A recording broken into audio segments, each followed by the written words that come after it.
With the EIR still hanging out there, what's the effect of the department's 10% proposed cut by our governor in getting that fulfilled and into action?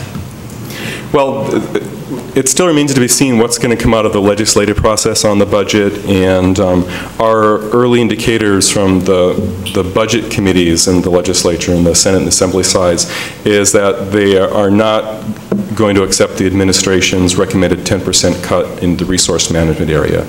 So I think at least for resource management we might have a little bit of breathing room, but the budget process is still very early. It's going to be very long and contentious and divisive, and I don't think anybody knows at this point how it's going to sort out at the end. Well, I believe I speak for the entire board that Jackson's demonstration state forest is very vital to our economy, no matter which opinion we come from, which philosophy. I think the entire board wants to get that thing back working and productive. And if nothing more, to help reduce the fuel loading out in the forest, that eventually we're going to have a catastrophic wildfire in this county, and it's going to surprise a hell of a lot of people. The forests don't quit growing just because we quit cutting them. And they're growing at a lot faster rate than certainly we're cutting today, and that includes JDSF. So getting it back in production does a whole bunch of things. One of them is reducing fuel and fire hazards. So. Any other comments from the board? Okay, thank you, Mr. Henley. I'll take public comment now. Thank you very much. So you might stick around, you might have some questions. Will indeed, thank you. Okay. I have one speaker card. If anyone in the public would like to speak on this item, I'd ask that you fill out one of these so I can know how many speakers I have, but also try and pronounce your name. And I would ask Vince Taylor to come forward and state his name for the record, and keep your comments to 3 minutes, please.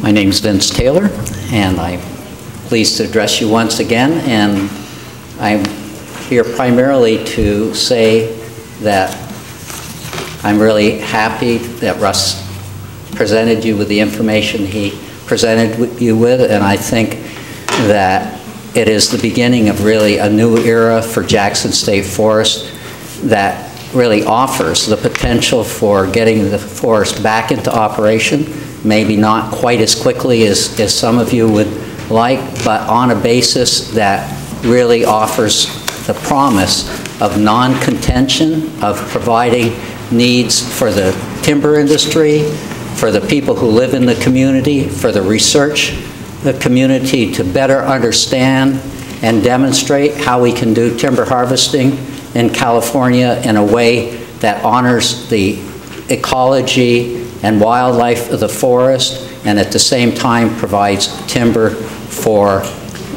housing and all of the needs that it has. And I want to thank the members of the Board of Supervisors for their support in the process that was conducted with the Mendocino Working Group, because I believe that your support for that was a very important contribution to having the Board of Forestry adopt the proposals by the Mendocino Working Group. And I believe the process that has been set up with the advisory group, as Russ told you, it's a very well-balanced advisory group.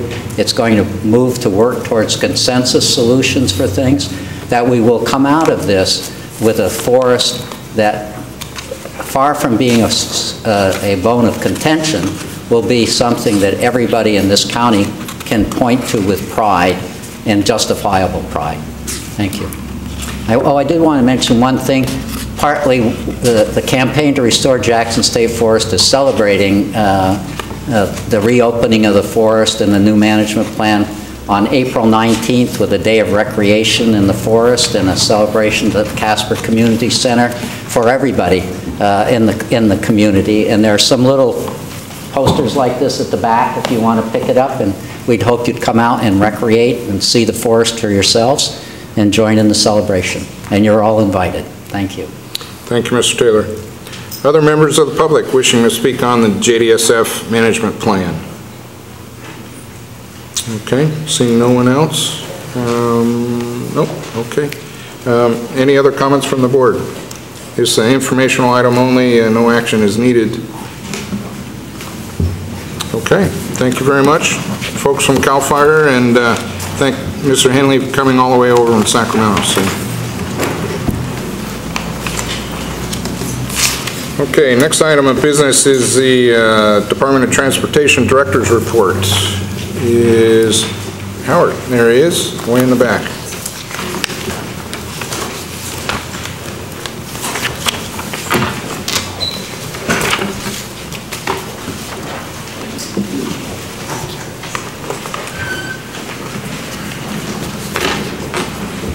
Good afternoon, Mr. Chair, ladies and gentlemen of the board. As you know, the director's report is presented in writing, so if there's no questions, I don't really have anything to add. I guess it just gives me a chance to move closer to the front. That's right. Any questions of the DOT director? Okay, I guess not, Mr. Okay. Priscilla. Although, don't go very far, the next item is a DOT item, and it's item 7B, discussion possible action, including adoption of resolution authorizing DOT to agree to designation of various county-maintained roads as Indian Reservation roads in conjunction with the United States Department of the Interior, BIA, for the Windy Hollow Bridge project. And Mr. Director.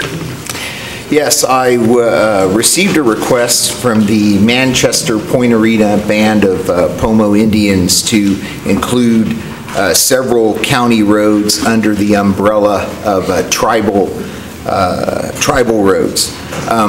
Several of the rancherias and reservations in the county have this designation, and what it allows is for the Federal Highway Administration, through their Department of Bureau of Indian Affairs, to give some extra money for projects on those roads that are dual designated. It won't help with maintenance. It's not for maintenance, but for projects. And the tribe down there is interested in trying to get their major project would be to put a bridge across the Gualala River on Windy Hollow Road, but it could be for any project. It wouldn't have to be for that once they had the designation.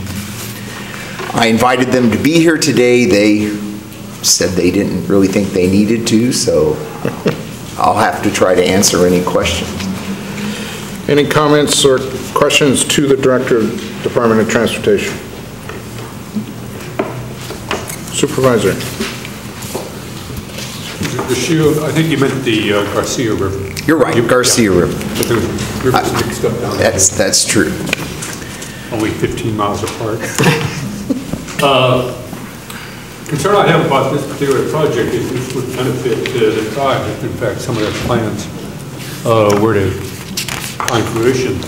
The question is here is, what are we possibly finding ourselves involved in if we were to move in this direction? I mean, it's not as simple as I think it might appear. If they were to put in, for example, and there's been talk of this, if they were to use those roads and put in some sort of establishment on the lands back there, would we be in any way incurring a certain amount of liability, or what do we gain by making this change? I guess is what I'm asking you. Since there's no money for maintenance, right? Will some supervisor somewhere in the future be hearing about how the county never really took care of the roads here and it was a big mistake back in '08? You know, as to liability, I'll have to defer to county council. Let me give you some examples of where this designation has been helpful to the county. For instance, down at the Hopland Rancheria, those roads, some of them are dual, what do you call it? They have this dual designation.